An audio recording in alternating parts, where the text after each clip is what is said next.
नमस्कार, good evening मेरे प्यारे शेर से आप लोग का अपने YouTube चैनल स्वामी एस क्लास में मैं स्वामी संजीत कुमार आप लोगों का स्वागत करता हूं मेरे प्यारे शेर से। आज हम लोग क्लास 10वीं का जो 4.1 लेसन है जो द्विघात बहुपद उसमें हम लोगों ने पढ़ चुका और उसके आगे पढ़ेंगे। आज का मोटिवेशन लाइन है जो आपको ऊर्जावान और ताकत बनाएगा। ध्यान रखिए, अगर लाइफ में प्यार का भूत चढ़ेगा तो किसी का दिल टूटेगा। यदि लाइफ में प्यार का भूत चढ़ेगा तो किसी का दिल टूटेगा। यदि लाइफ में अगर आप सक्सेस का भूत चढ़ेगा तो यकीनन रिकॉर्ड टूटेगा। तो मेरे प्यारे शेरनियों, आइए हम लोग 4.1 लेसन के जो पहले क्वेश्चन है उसको हम लोग ध्यान से देखते हैं। हमने पहला क्वेश्चन पढ़ा दिया था, उसके बाद आइए दूसरे क्वेश्चन को। दूसरा का पहला क्वेश्चन है, एक दूसरा क्वेश्चन है, निम्नलिखित स्थितियों को द्विघात समीकरणों के रूप में व्यक्त कीजिए।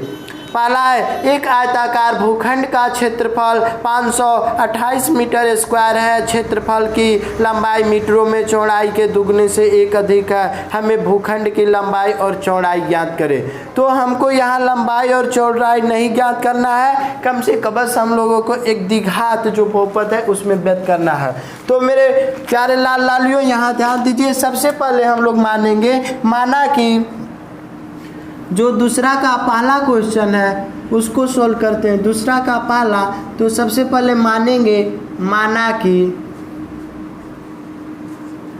माना कि भूखंड की चौड़ाई जो है, चौड़ाई इक्वल टू x। ठीक है, चौड़ाई सबसे पहले हम लोग क्या मानते हैं, x मानते हैं। उसके बाद क्या हो जाएगा, लंबाई बराबर कितना हो जाएगा। अगर देखा जाए लंबाई बराबर, तो प्रश्न में बोल रहा है कि लंबाई जो है, क्षेत्रफल की लंबाई मीटरों में चौड़ाई के दुगने से एक अधिक है। तो ये 2x हो जाएगा। दुगना है 2x, चौड़ाई से एक अधिक हो गई। ठीक है, तो इसके बाद हम लोग प्रश्न से चलते हैं। प्रश्न से तो भूखंड जो है, इस आकृति का एक भूखंड है ये। ठीक है, ये आयत के आकार का है। ये लंबाई हो गया, ये क्या हो गया, चौड़ाई। तो हम लोग को आयत का क्षेत्रफल जो होता है, ये पूरे एरिया का जब क्षेत्रफल ज्ञात करना होता है तो ये क्या होता है, यल गुणे बी हो जाता है, लंबाई गुणे चौड़ाई हो जाता है। तब प्रश्न से उसी तरह दे रहा है आयताकार भूखंड का क्षेत्रफल। तो यहाँ पे लिख देंगे प्रश्न से आयताकार लंबाई गुणे क्या हो जाएगा, क्षेत्रफल बराबर भूखंड का क्षेत्रफल बराबर क्या होता है, लंबाई गुणे क्या होता है, चौड़ाई। ठीक है, यल गुणे बी होता है, यही होता है। तो यहाँ भूखंड का क्षेत्रफल आपके क्वेश्चन में दिया है 528 मीटर स्क्वायर, 528 दिया है। और लंबाई कितना हमने निकाला है, 2x, आप प्लस कितना हो जाएगा 1। और उसके बाद जो है चौड़ाई कितना है, x माने हैं, तो ये गुना कितना हो जाएगा, x हो जाएगा।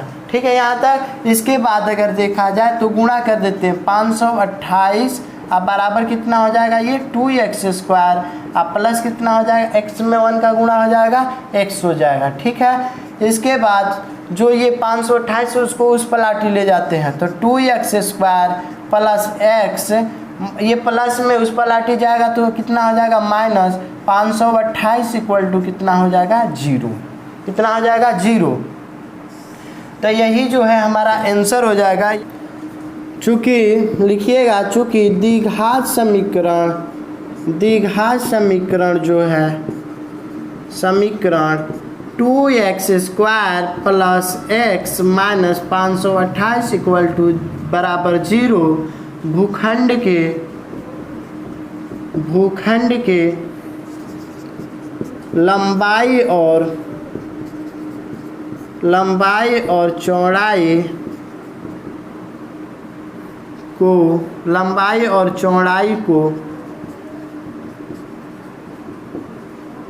को व्यक्त करता है। ठीक है, यही लिखना है। नहीं समझ में आया तो यहाँ फिर से देखिए। सबसे पहले दिया है एक कोई भूखंड है, ठीक है। ये हम लोग एक भूखंड ले रहे हैं, उसमें जो 528 मीटर क्या है, लंबा है। ये 528 मीटर स्क्वायर भूखंड का क्षेत्रफल है। तो सबसे पहले हम लोग माना कि भूखंड की चौड़ाई कितनी हो जाएगी, x मीटर, और लंबाई कितना हो जा रहा है, बोला है प्रश्न में कि 2 गुना से 1 अधिक है। तो लंबाई कितना, 2x, चौड़ाई से 2x 1 अधिक है, तो 2x + 1 हो जाएगा। उसके बाद देखा जाए प्रश्न से, तो भूखंड का क्षेत्रफल कितना हो जाएगा, लंबाई गुणे क्या हो जाता है, चौड़ाई होता है। तो भूखंड का क्षेत्रफल दिया गया 528 = कितना हो जाएगा, 2x + 1 गुणे x कर देंगे। यहाँ से ये लंबाई आ गया और ये क्या आ गया, चौड़ाई आ गया। इसके बाद देखा जाए तो भूखंड का ये 528 है, तो ये 2x में x का गुणा होगा, तो 2x² प्लस कितना हो जाएगा, x हो जाएगा। उसके बाद देखा जाए तो 2x² + x - 528 = 0। तो द्विघात समीकरण जो है 2x² + x - 528 = 0 भूखंड की लंबाई और चौड़ाई को व्यक्त करता है, या और इससे क्या हो जाता है, इस समीकरण से क्या हो सकता है, लंबाई और चौड़ाई ज्ञात की जा सकती है। तो हमें लंबाई चौड़ाई नहीं ज्ञात करना है, केवल व्यक्त करना है, तो हम लोग क्या कर दिए, व्यक्त कर दिए। ठीक है, यहाँ था इसको स्क्रीनशॉट ले लीजिए। अगर नहीं समझ में आ तो फिर से इसे स्किप कर देखिए, जरूर समझ में आएगी। इसके आगे हम लोग चलते हैं।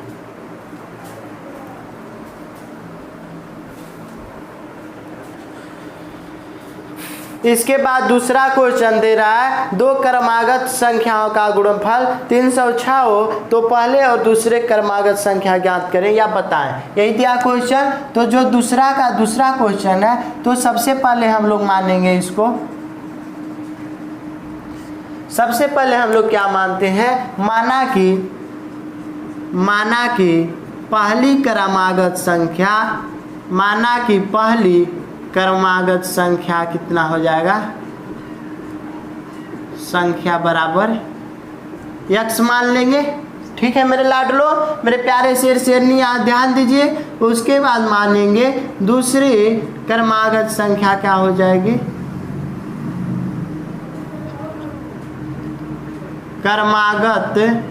क्रमागत संख्या कितना हो जाएगा, x प्लस क्या मान लेंगे, 1 हो जाएगा। ठीक है, एक के बाद जैसे ये 20 हो गया, 20 में यहाँ देखिए, जैसे में 20 हो गया, 20 में 1 जोड़ते हैं, 20 हो गया, तभी ना 21 आएगा, 21 में 1 जोड़ेंगे फिर 22 आ जाए।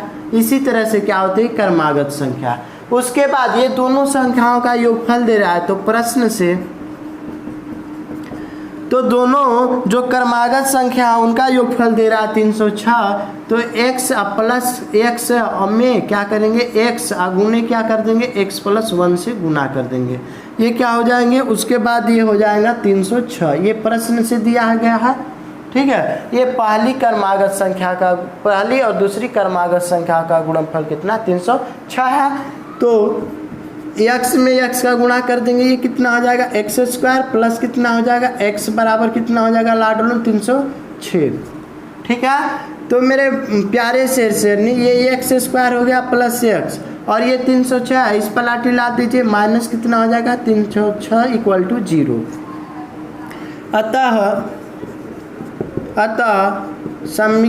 अतः द्विघात समीकरण जो है लिखिएगा, द्विघात समीकरण x² प्लस x माइनस 306 = 0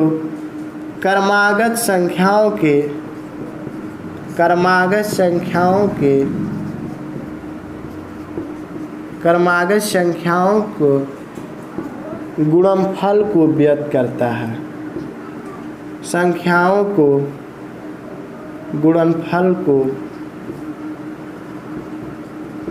व्यक्त करता है,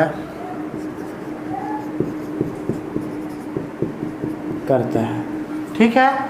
तो यही करना था। 2 संख्याओं का गुणनफल 306 दिया क्रमागत संख्या, इसमें संख्या नहीं दी गई है, तो हम सबसे पहले मानेंगे पहली क्रमागत संख्या x, दूसरी क्रमागत संख्या x + 1। और उसके बाद प्रश्न से दोनों संख्या में क्या कर देंगे, गुना कर देंगे। x में x प्लस 1 बराबर 306, एक्स स्क्वायर प्लस एक्स बराबर 306, x square plus x minus क्या हो जाएगा 306 इक्वल टू कितना हो जाएगा 0 हो जाएगा। तो अतः द्विघात समीकरण जो हो जाएगा x square plus x minus 306 equal to क्या हो जाएगा 0। तो क्रमागत संख्याओं के गुणनफल को क्या करता है, ये व्यक्त करता है। ठीक है, तो यहाँ तक आप लोग इसको स्क्रीनशॉट ले लीजिए, हम लोग इसके आगे बढ़ते हैं।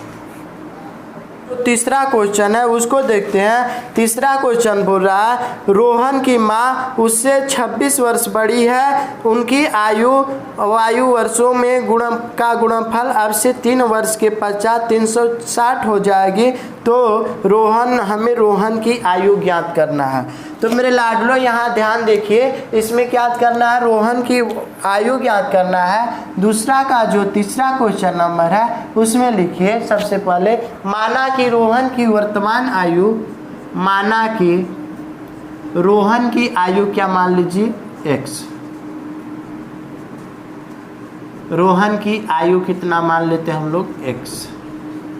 ठीक है ना। उसके बाद क्या हो जाएगा, रोहन की आयु कितना x, उसके बाद रोहन की माँ की आयु कितना हो जाएगी, माँ की आयु कितना हो जाएगी, रोहन से कितना वर्ष ज़्यादा है 26 वर्ष ज़्यादा है, तो x प्लस 26 करेंगे। अब प्रश्न से दे रहा है, प्रश्न से दे रहा है 3 वर्ष बाद, कितना दे रहा है 3 वर्ष बाद रोहन की आयु x प्लस 3 और इनके गुणनफल माँ की आयु जो है x प्लस 26 प्लस कितना हो जाएगा 3 बराबर कितना दे रहा है लाडलो, ये दे रहा है 306 दे रहा है। कितना दे रहा है 306 बराबर हो जाएगा 306 दे रहा है। तो हम लोग क्या करेंगे इसको, तो x है x प्लस 3 लिख लिए। उसके बाद क्या करेंगे, ये x प्लस कितना हो जाएगा 29 और बराबर 306। अब इसको गुणा करते x का गुणा, अब ये x प्लस 29 के साथ इसको लिख लीजिए इसे x प्लस 29 प्लस कितना हो जाएगा 3, उसके बाद x प्लस 29 इक्वल टू कितना हो जाएगा 306, कितना हो जाएगा 306। तो उसके बाद अगर हम लोग गुणा करते हैं x में x का गुणा करेंगे x स्क्वायर प्लस कितना 29x प्लस कितना हो जाएगा 3x प्लस कितना हो जाएगा, और ये कितना हो जाएगा 87 बराबर कितना हो जाएगा 306। ठीक है, इसके बाद अगर हम लोग देखते हैं तो ये x स्क्वायर अकेला है तो अकेला लिख देंगे। उसके बाद 29x में 3x जोड़ देंगे तो कितना हो जाएगा 32x प्लस कितना 87, और ये प्लस में इधर ला दीजिए 306 माइनस में हो जाएगा बराबर कितना हो जाएगा 0। तो x square plus 32x plus minus क्या होता है, घटता है, ज़्यादा चिन्ह का अंक रहता है, ज़्यादा कौन है 306 है, और 16 में से 7 जाएगा कितना हो जाएगा 9, एक हासिल दे दिया उसको, तो 9 बचा, 9 में से 8 का 1, यानी एक हासिल दे दिया 219 इक्वल टू 0। यही क्या हो जाएगा समीकरण जो दर्शाएगा। ठीक है, यहाँ तक आप लोग लिख लीजिए। तो यही क्या हो गया द्विघात, अतः द्विघात समीकरण जो है x square plus 32x minus 219 equal to 0। यही क्या कर रहा है, रोहन की माँ और रोहन और उसकी माँ की आयु को क्या करता है मेरे लाडलो, दर्शाता है, आयु को दर्शाता है। ठीक है, इससे क्या हो सकता है ज्ञात से, इसमें दिया गया है, ध्यान रखिए, बोल रहा है कि कोई एक रोहन है, रोहन की इसमें दिया गया आपको रोहन की माँ क्या है, रोहन से 26 वर्ष बड़ी है। तो सबसे पहले रोहन की वर्तमान आयु ज्ञात करने की ज़रूरत है। तो हमने सबसे पहले माना कि रोहन की आयु कितना हो जाएगा, x वर्ष। उसके बाद माँ की आयु कितना हो जाएगा, x + 26 हो जाएगा। उसके बाद प्रश्न से देखा जाए तो x + 3 और क्वेश्चन में x + 26 + 3 बराबर कितना हो जाएगा, 306 हो जाएगा। उसके बाद x + 3 बराबर x + 29 बराबर कितना हो जाएगा, 306। और x² में इसमें गुणा कर देते हैं, x² + 29x और प्लस कितना 3 में x 3x + 29 87 हो जाएगा बराबर कितना 306 हो जाएगा। उसके बाद अगर देखा जाए तो x² + 32x + 87 ये जो है इसको माइनस कितना कर देंगे, 306 कर देंगे। और उसके बाद देखा जाए तो x² + 32x माइनस जो है 219 = कितना हो जाएगा, 0 हो जाएगा। तो यह क्या कर रहा है, समीकरण द्विघात समीकरण के रूप में रोहन की आयु और उसकी माता की आयु को व्यक्त करता है। आप लोग इसे समझकर और स्क्रीनशॉट ले लें, फिर आगे हम लोग आगे बढ़ते हैं। क्वेश्चन नंबर 4 को देखते हैं। क्वेश्चन नंबर 4 बोल रहा है, एक रेलगाड़ी 480 किलोमीटर की दूरी समान चाल से तय करती है। कोई रेलगाड़ी है वो क्या कर रही है, एक समान चाल से 480 किलोमीटर की दूरी क्या करती है, एक समान चाल से तय करती है। यदि उसकी चाल 8 किलोमीटर प्रति घंटा घटा दी जाए कम होती है तो वह दूसरी उसी दूरी को तय करने में 3 घंटे अधिक लेती है। तो हमें रेलगाड़ी की चाल ज्ञात करें। तो सबसे पहले मेरे लाडलो यहाँ ध्यान दीजिए। सबसे पहले हम माना कि रेलगाड़ी की चाल क्या हो जी, माना कि रेलगाड़ी की चाल जो है वो x किलोमीटर पर घंटा है। कितना, x किलोमीटर प्रति घंटा है। उसके बाद इतना है तो उसके बाद घटाई गई चाल कितना है, घटाई गई चाल मानते हैं तो ये कितना x - 8 किलोमीटर पर क्या हो जाएगा, घंटा हो जाएगा।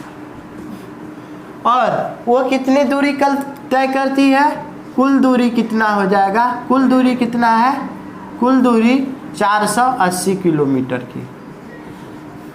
कुल दूरी कितना कर रहा है, 480 किलोमीटर। उसके बाद हम लोग को पता है समय बराबर क्या हो जाता है, समय बराबर चाल बटा में क्या, समय बराबर दूरी बटा में क्या हो जाएगा, चाल। दूरी बटा में क्या हो जाएगा, चाल हो जाएगा। तो एक कितना हो रहा है, तो एक कितना, ये इसको देखा जाए तो समय एक का कितना हो जाएगा, ये हो जाएगा। पहले 480 चला तो वो कितनी दूरी थी, चाल x किलोमीटर पर घंटा और कितना एक था। और जब कम कर रहे चाल को तो उसको देखा जाए, ये हो गया। और फिर एक तथा एक और जो है समय, जब घटी समय है ना, घटी समय तो वो कितना हो जाएगा, 480 बटा में x माइनस कितना हो जाएगा, 8। यही है। दोनों में कितने का अंतर है, 3 किलोमीटर पर 3 घंटे का अंतर है। जाने और आने में अधिक लेती है समय। तो प्रश्न से यहाँ देखा जाए तो टोटल कितना, 480 बटा में कितना x - 8 = कितना हो जाएगा, माइनस कितना हो जाएगा, ये 480 बटा में कितना x अब बराबर कितना हो जाएगा, 3 घंटा अधिक लेती है। ठीक है, ये पुरानी नई वाली हो गई, ये पुरानी जो है। तो हम सबसे पहले नीचे वाला का क्या ले लेते हैं, एलसीएम। x में x - 8 का क्या करते हैं, एलसीएम लेते हैं। ठीक है, तो जब एलसीएम लेके x - 8 में भाग दे देंगे तो ये हो जाएगा 480 गुना x। तो ये 480x हो जाएगा, माइनस कितना हो जाएगा, x में अगर इसमें भाग देते हैं तो x - 8, x - 8 में 480 का गुणा करते हैं तो माइनस 480 और ये x हो जाएगा। और उसके बाद प्लस कितना हो जाएगा, 8 में गुणा कर देते हैं 0, 8 × 64 के 4 हाथ से लगा 6, 8 × 64 के 4 6, 8 चौके 32, 6 कितना हो जाएगा, 3840 बटा में 3। अब अगर देखा जाए तो 480 से 480 कट गई है तो उसके बाद कितना बच्चा, इसमें गुणा कर देते हैं तो 3840 3840 बटा में कितना हो जाएगा 3x में एक्स स्क्वायर, ये 3 का क्रॉस मल्टी 3x स्क्वायर हो जाएगा और माइनस कितना हो जाएगा ये 8 8 के 24x, कितना हो जाएगा 8 के 24x। इसके बाद अगर देखा जाए, ठीक है, ये वही 24x ना, तो उसके बाद देखा जाए तो 3840 जो है ये 3x स्क्वायर है, इसको उस पलाटी ले जाते हैं तो 3x square minus 24x minus 3800 जो 40 होगा वही 3 की कॉमन निकाल ले रहे हैं यहाँ से, तो x square minus 24x minus 3800 40 हो जाए बटा में बराबर कितना हो गया 0, और 0 से ये भाग दे देते हैं उस पलाटी, तो x स्क्वायर माइनस ये 8 हो जाएगा, ठीक है 8, तो 8 ही x इन, तो ये कितना हो जाएगा 1280 लिखिएगा, ठीक है। ये पूरा हमने क्वेश्चन ही उतार दिया था, ये 1280 हो जाएगा। इसके बाद तो ये कितना 8x माइनस कितना हो जाएगा 1280 इक्वल टू कितना हो जाएगा 0। तो यही जो आंसर हो जाएगा द्विघात समीकरण जो है, द्विघात समीकरण x square minus 8x minus 1280 train की चालों को ट्रेन की जहाँ x चालों को व्यक्त करता है, ठीक है। यहाँ तक इसको आप लोग समझ लीजिए, ठीक है। अगर आप लोगों को हाँ तो मेरे लाडलो यहाँ ध्यान दीजिए, आप लोगों को ये क्वेश्चन अगर समझ में नहीं आया तो फिर प्लीज़ वीडियो को स्किप कर जरूर देखें, क्योंकि गलतियाँ इसलिए हो जाती है हमसे क्योंकि हम ही यूट्यूब पर अकेले एडिट करते हैं, पूरी वीडियो को डालते हैं और यहाँ पे कोई नहीं है, हम अकेले ही रिकॉर्डिंग भी करते हैं, इसीलिए कुछ आगे और पीछे देखना पड़ता है। तो मेरे लाडलो यहाँ के लिए आप लोग से माफ़ी चाहता हूँ और इसके आगे जो भी गलती हो उसको माफ़ करिए। और मैं आप लोगों से यही कहना चाहता हूँ, यदि आप लोग मेरे यूट्यूब चैनल पर नए हो तो प्लीज़ मेरे चैनल को सब्सक्राइब करें और ज़्यादा से ज़्यादा मेरे वीडियो को शेयर करें ताकि सभी बच्चे पढ़ सके। तो मेरे प्यारे लाडलो, आप लोगों का यूट्यूब स्वामी एस क्लासेज में आप लोगों का स्वागत कर रहा है। आप लोग मस्त रहे, खुश रहे और बिंदास तरीके से तरक्की करिए और आगे बढ़ते रहिए। और मेरे लाडलो यहाँ ध्यान दीजिए, ये अच्छी सी पढ़ाई करें और मेहनत करें। मैं ये नहीं कहता आप लोगों को पढ़ा लिखा कर विद्वान बना दूंगा, लेकिन मेरे प्यारे लाडलो यदि आप और मैं मिलकर मेहनत करें तो ऐसा नहीं हो सकता कि आप लोगों का रिजल्ट ना हो। तो मेरे